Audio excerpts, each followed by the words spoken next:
জুলাই অভ্যুত্থানে গুরুতর আহত প্রেস কর্মচারী বাবুল মিয়াকে আগামীকাল নেওয়া হচ্ছে থাইল্যান্ডে। দেশের সর্বোচ্চ চিকিৎসা সেবা দেয়া হলেও তার অবস্থার তেমন উন্নতি হয়নি। বাবুল মিয়ার চিকিৎসার সব খরচ দিচ্ছে সরকার। এছাড়া বিদেশে চিকিৎসাধীন বাকি ৬ জনের অবস্থা এখন স্থিতিশীল। শফিকুল ইসলাম সবুজের রিপোর্ট। মাঠের অলরাউন্ডার আমি, আর ঘরের allrounder Tylox. Tylox toilet cleaner, clean মানেই টাইলক্স।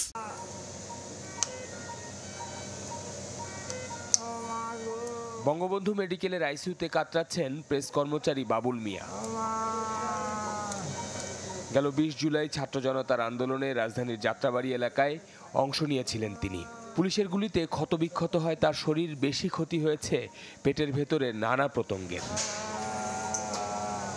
গেল ৩ মাসে মুগদা, ঢাকা মেডিকেল ও বঙ্গবন্ধু মেডিকেলে কয়েক দফায় অস্ত্রোপচার হয়েছে তার, কিন্তু এখনও সুস্থ হননি তিনি। উল্টো শারীরিক অবস্থা দিন দিন খারাপের দিকে যাচ্ছে তার। হেলিকপ্টারের থেকে গুলি এসে তলপেটে লাগছে, লাগার কারণে ওর পেটের নাড়ি বুড়ি সব অর্ধেক গুলি ধরেন বাম পাশের পিছন দিয়ে বের হয়ে যায়, আর অর্ধেক গুলি পেটের ভিতরে বাষ্ট হয়। বাষ্ট হওয়ার কারণে বেশি ক্ষতিটা হইতেছে। চিকিৎসায় গঠিত মেডিকেল বোর্ডের সিদ্ধান্ত, উন্নত চিকিৎসার জন্য বাবুল মিয়াকে পাঠাতে হবে বিদেশে। শনিবার তিনি যাচ্ছেন থাইল্যান্ডে। একাধিকবার অপারেশন করা হয়েছে। এখন এই একাধিকবার অপারেশন করার পরেও তার অবস্থা যেরকমভাবে সুস্থ হওয়ার কথা সেটা হয় নাই, যার কারণে আমরা পরবর্তী চিকিৎসা নেওয়ার জন্য মেডিকেল বোর্ডের পরামর্শ নিয়ে দেশের বাইরে পাঠানোর জন্য প্রস্তুত রেখেছি। বাবুল মিয়া ছাড়াও জুলাই অভ্যুত্থানে গুরুতর আহত এখন পর্যন্ত ৬ জনকে পাঠানো হয়েছে দেশের বাইরে, যাদের সব খরচ বহন করছে রাষ্ট্র।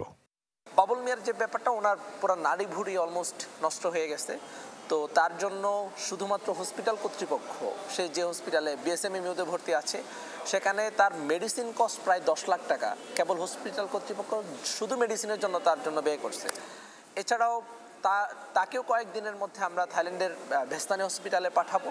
তার জন্য প্রায় ইতিমধ্যে প্রায় ৮৭ লক্ষ টাকা বাজেট বরাদ্দ দেওয়া হয়ে গেছে। বিদেশে চিকিৎসাধীন সবার অবস্থা এখন স্থিতিশীল। এর মধ্যে আসার খবর হলো জুলাই অভ্যুত্থানের সবচেয়ে ছোট্ট যোদ্ধা মুসা ৩.৫ মাস পর চোখ খুলেছে। চিকিৎসাধীন আছে সিঙ্গাপুরের ন্যাশনাল ইউনিভার্সিটি হাসপাতালে। শফিকুল ইসলাম সবুজ, চ্যানেল 24, ঢাকা।